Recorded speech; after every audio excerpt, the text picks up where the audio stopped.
নমস্কার, আমার গল্প পাঠ আসরে আপনাকে স্বাগত। পড়ছি রামের সুমতি গল্পটির পঞ্চম পর্ব। রাম ভাত খাইতে বসিয়াছিল। দিগম্বরী আড়ালে বসে সুর তুলিয়া বলিলেন, অত বড় ছেলেকে অমন করে মারা কেন? ওর বড় ভাই কোনোদিন গায়ে হাত তোলে না।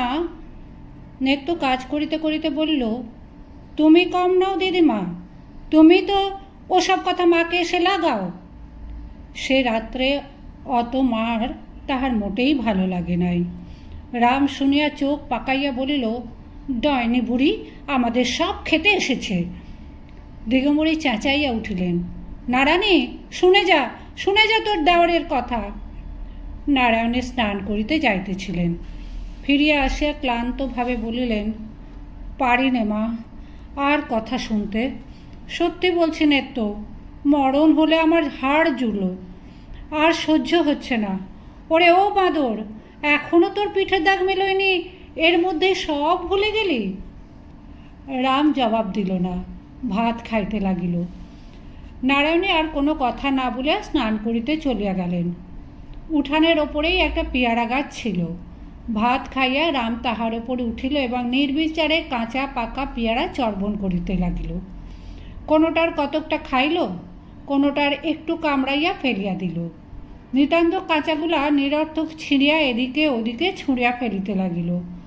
দেখিয়া দিগম্বরীর গা জ্বালা করিতে লাগিল। নারায়ণী বাড়িতে নাই। তিনি আর সহ্য করিতে না পারিয়া বলিলেন, তোমার জন্য তো বাছা পাকা পেয়ারা দাঁতে কাটবার জো নেই, কাঁচাগুলো নষ্ট করে হচ্ছেটা কি? রাম কোনোদিনই তাহার কথা সহিতে পারিত না। বিশেষ এইমাত্র নেত্তর কাছে মার খাইবার কারণ জানিতে পারিয়া রাগে ফুলিতেছিল। গাছের উপর হইতে চেঁচাইয়া বলিল, বেশ করছি বুড়ি। এই বিশেষণটা দিগম্বরী সবচেয়ে অপছন্দ করিতেন। মুখ বিকৃত করিয়া বলিলেন, বুড়ি বেশ করছো? আচ্ছা আসুক সে, যেমন কুকুর তেমনি মুগুর হওয়া তো চাই। কি বেহায়া ছেলে বাবা, মার খেয়ে পিঠে চামড়া উঠে গেল, তবু লজ্জা হলো না। রাম ওপর হইতে বলিল, ডাইনি বুড়ি? ডাইনি বুড়ি? যত বড় মুখ নয় তত বড় কথা। পাজি হারামজাদা, নাব বলছি। রাম বলিল, নাববো কেন? তোমার বাবার গাছ? দিগম্বরী খেপিয়া উঠিলেন, চিৎকার করিয়া বলিলেন, হ্যাঁ বাপ তুললি? শুনলি নে তো, শুনলি? ঠিক এই সময় নারায়ণী ঘাট হইতে আসিয়া পড়িলেন। গাছের উপর দৃষ্টি পড়িতেই বলিলেন, ভাত খেয়ে স্কুলে গেলি নে, গাছে চড়েছিস যে? রাম ভাবিয়া রাখিয়াছিল গাছের ওপর হইতে দূরে বৌদিকে আসিতে দেখিয়া সে নামিয়া পালাইবে, কিন্তু ঝগড়ায় ব্যস্ত থাকায় পথের দিকে নজর করে নাই। বৌদিদি একেবারে উঠানে আসিয়া দাঁড়াইয়াছেন। সে ভয় বলিল, পেয়ারা খাচ্ছি। তা তো খাচ্ছিস, স্কুলে গেলি নে? আমার পেট কামড়াচ্ছে যে। নারায়ণী জ্বলিয়া উঠিয়া বলিলেন, তাই ভাত খেয়ে উঠে কাঁচা পেয়ারা চিবোচ্ছ? দিগম্বরী মেয়ের গলা শুনিয়া ছুটিয়া আসিয়া বলিলেন, হারামজাদা ছোঁড়া, আমার বাপ তোলে, বলে নাববো কেন? তোমার বাপের গাছ। নারায়ণী চোখ তুলিয়া বলিলেন, বলেছিস? রাম চোখ মুখ কুঞ্চিত করিয়া বলিল, না বৌদি, বলিনি। দিগম্বরী চেঁচাইয়া উঠিলেন, বলিসনি হারামজাদা? নেত্য সাক্ষী আছে। তারপর মুখ বিকৃত করিয়া সানুনাসিক সুর করিয়া বলিতে লাগিলেন, সেদিন যখন বেতের উপর বেত পড়েছিল তখন আর করবো না বৌদি, পায়ে পড়ি বৌদি, মরে গেলুম বৌদি। চেপে ধরলে চিঁচি কর আর ছেড়ে দিলে লাফ মার, হারামজাদা। রাম আর সহ্য করিতে পারিল না। তাহার হাতে একটি বড় কাঁচা পেয়ারা ছিল। ধাঁ করিয়া ছুঁড়িয়া মারিয়া দিল। সেটা দিগম্বরীকে স্পর্শ করিল না। নারায়ণের ডান ভ্রুর ওপরে গিয়া সজোরে আঘাত করিল। এক মুহূর্তের জন্য চোখে অন্ধকার দেখিয়া তিনি সেইখানেই বসিয়া পড়িলেন। দিগম্বরী ভয়ঙ্কর চেঁচামেচি করিয়া উঠিলেন। নেত্য কাজ ফেলিয়া ছুটিয়া আসিল। রাম গাছ হইতে লাফাইয়া পড়িয়া ঊর্ধ্বশ্বাসে দৌড় মারিল। দুপুরবেলা শ্যামলাল স্নানাহার করিতে আসা দেখিলেন বিষম কাণ্ড। নারায়ণী নির্জীবের মতো বিছানায় পড়িয়া আছেন। তাহার ডান চোখ ফুলিয়া ঢাকিয়া গিয়াছে। তাহার উপর ভিজা ন্যাকড়ার পটি বাঁধিয়া নেত্য পাখা লইয়া বাতাস করিতেছে। দিগম্বরী আজ আর আড়ালে গেলেন না, সামনেই চিৎকার করিয়া কাঁদিয়া বলিলেন, হে রাম, মেরে ফেলেছে নারায়ণীকে। শ্যামলাল চমকাইয়া উঠিলেন, কাছে আসিয়া আঘাত পরীক্ষা করিয়া দেখিয়া কঠিনভাবে স্ত্রীকে বলিলেন, আজ তোমাকে আমি দিব্যি দিচ্ছি, যদি ওকে খেতে দাও, যদি কোনো দিন কথা কও, যদি কোনো কথায় থাকো, সেই দিনে যেন তুমি আমার মাথা খাও। নারায়ণী শিহরিয়া উঠিয়া বলিলেন, চুপ করো, চুপ করো, ও কথা মুখে এনো না। শ্যামলাল বলিলেন, আমার এত বড় দিব্যি যদি না মানো, সেই দিনে যেন তোমাকে আমার মরা মুখ দেখতে হয়, বলিয়া ডাক্তার ডাকিয়া আনিতে চলিয়া গেলেন। সমস্ত দিন নদীর ধারে ধারে বেড়াইয়া বসিয়া দাঁড়াইয়া অসম্ভব কল্পনা করিয়া রাম সন্ধ্যার অন্ধকারে লুকাইয়া বাড়ি ঢুকিল। দেখিল উঠানের মাঝামাঝি ছ্যাঁচা বাঁশের বেড়া দিয়া বাড়িটিকে দুই ভাগ করা হইয়াছে। নাড়া দিয়া দেখিল বেশ শক্ত, ভাঙা যায় না। রান্নাঘরে আলো জ্বলিতেছিল। চুপি চুপি মুখ বাড়াইয়া দেখিল সেখানেও ওই ব্যবস্থা করা হইয়াছে।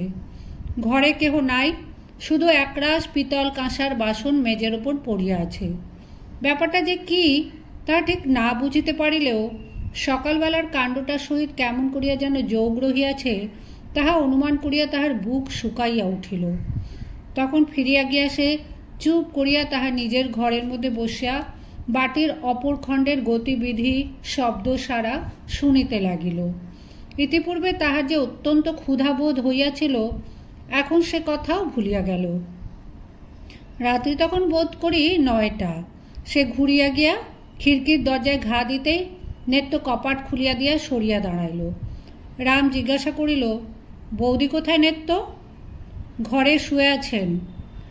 রাম ঘরে ঢুকে দেখিল বৌদি খাটের ওপর শুইয়া আছেন এবং নিচে মাদুর পাতিয়া দিগম্বরী ছোট মেয়েটিকে লইয়া বসিয়া আছেন। গোবিন্দ খেলা করিতেছিল। ছুটিয়া আসিয়া কাকার হাত ধরিয়া ঝুলিতে ঝুলিতে বলিয়া দিল, কাকা, তোমার বাড়ি ওদিকে, এদিকে আমাদের বাড়ি। বাবা বলেছে তুমি এ ঘরে ঢুকলে পা ভেঙে দেবে। রাম খাটের ওপর নারায়ণের পায়ের কাছে গিয়া বসিতেই তিনি পা সরাইয়া লইলেন। রাম চুপ করিয়া বসিয়া রহিল। দিগম্বরী তাহার ছোট মেয়েকে ঠেলা দিয়ে বলিলেন, সুরো, বল না তো দাদাবাবু কি বলেছে ওকে। সুরধ্বনি মুখস্থর মতো গড়গড় করিয়া বলিয়া গেল, দাদাবাবু বলেছে তুমি এখানে এসো না, কাল সকালে সব। কি মা? দিগম্বরী বলিলেন, বিষয় সম্পত্তি। সুরধ্বনি বলিল, বিষয় সম্পত্তি কাল ভাগ বাটরা করে দেবে। দিগম্বরী বলিলেন, দিব্যি দেবার কথাটা বল না, ন্যাকামে। সুরধ্বনি বলিল, দাদাবাবু দিব্যি দিয়েছেন দিদিকে, খেতেও দেবে না, কথাও বলবে না। বললে দাদাবাবু। নারায়ণ ওই বিছার ওপর হইতে ধমক দিয়া উঠিলেন, আচ্ছা হয়েছে হয়েছে, তুই চুপ কর। তখন দিগম্বরী বলিলেন, তা সত্যি বাছা, তুমি মানুষজনকে আধখুন করে ফেলবে, সে দিব্যি না দিয়ে আর করে কি? আমি তো বাপু কিছুতে তার দোষ দিতে পারবো না, তা যে যাই বলুক, এ বাড়িতে তোমার আসা যাওয়া খাওয়া দাওয়া আর চলবে না, ওকে স্বামীর মাথার দিব্যিটা তো মানতে হবে। সুরধ্বনি বলিল, মা ভাত দেবে, চলো না। দিগম্বরী বিরক্ত হইয়া বলিলেন, সবুর কর বাছা। রাম তখনও বসে আছে। এমন অবস্থায় ঘরে দৌড়ে আগুন ধরিয়া গেলেও তো তিনি উঠিতে পারেন না। রামের বুকের ভেতর চাপা কান্না মাথা খুঁড়িতে লাগিল। কিন্তু দিগম্বরী সেই সকালবেলার খোনা কথার ভ্যাংচানি তাহার বুকের উপর পাথর চাপাইয়া পথ আটকাইয়া রাখিল। একবার সে কাঁদিতে পারিল না, একবার বলিতে পারিল না, আর করব না বৌদি। এই একটা কথা অনেক আপদে বিপদেই তাহাকে রক্ষা করিয়াছে। আজ তাহাই বলিতে না পাইয়া তাহার দম আটকাইয়া আসিতে লাগিল। এমন সময় নারায়ণী ক্লান্তভাবে বলিলেন, সুরো, যেতে বলো কে। এবার সে কান্না চাপিয়া বলিয়া উঠল, যেতে বলো কে? আমার খিদে পায় না বুঝি? সেই তো কখন খেয়েছি। নারায়ণী একটু উত্তেজিত হইয়া বলিলেন, একেবারে খুন করে ফেলতে পারেনি? তাহলে 10 হাতে খেত। আমি জানি নে, যাকো নেত্তর কাছে। যাব না নেত্তর কাছে, আমি কারো কাছে যাব না। আমি না খেয়ে উপোস করে শুয়ে থাকবো। বলিতে বলিতে রাম দুম দুম করিয়া পা ফেলিয়া বাড়ি ঘর কাঁপাইয়া নিজের ঘরে গিয়া শুইল। নেত্য কিছু খাবার আনিয়া বলিল, ছোটবাবু ওঠো, খাও। রাম লাফাইয়া গর্জন করিয়া উঠিল, দূর হ পোড়ার মুখী, দূর হ। নেত্য খাবার রাখিয়া চলিয়া গেল। রাম থালা গেলাস ঝনঝন করিয়া উঠানের ওপর ছুঁড়িয়া ফেলিয়া দিল। সকালবেলা শ্যামলাল কাজে চলিয়া যাইবার পরে রাম নিজের উঠানে পায়চারি করিতে করিতে গর্জাইতে লাগিল, আমি দিব্যি মানি নে। ভারী দিব্যি? ওকে যে দিব্যি দেয় ও কি আমার আপনার দাদা?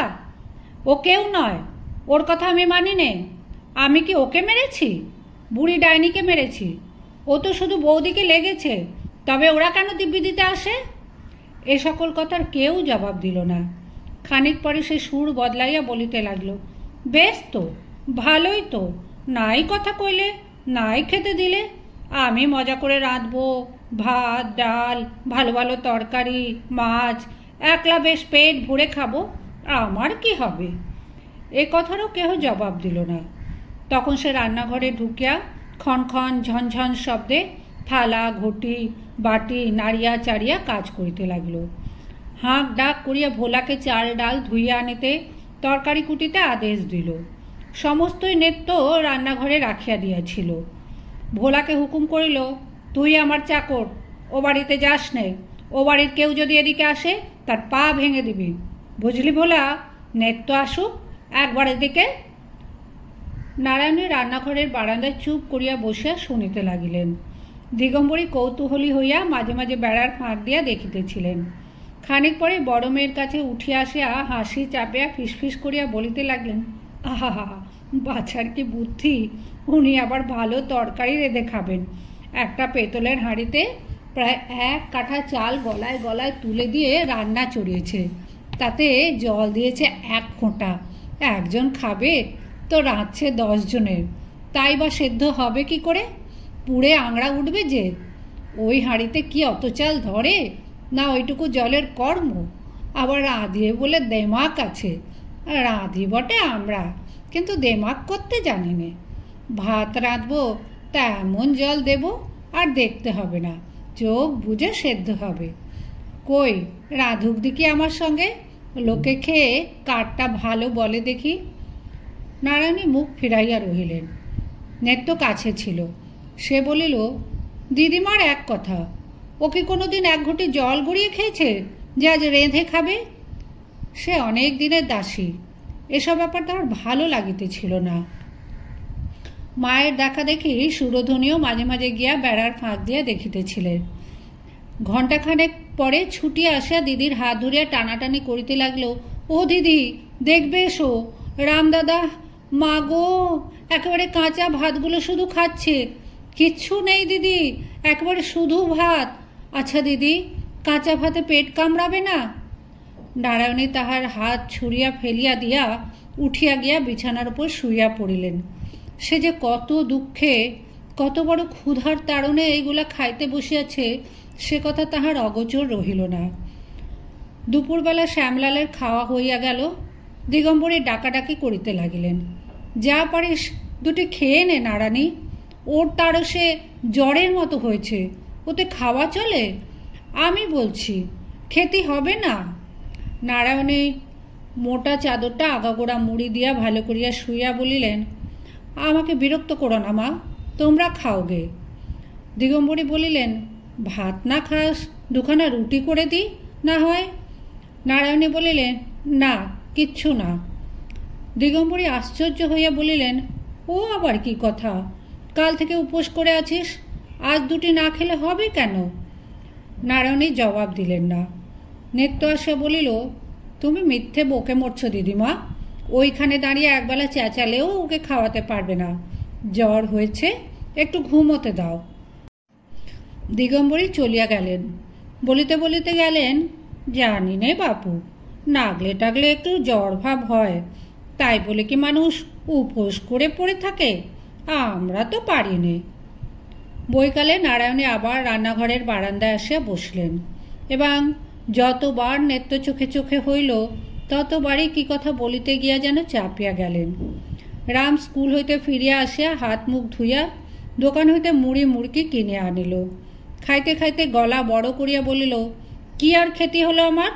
ভাত খেয়ে স্কুলে গেলুম, আবার ফিরে এসে কেমন খাচ্ছি।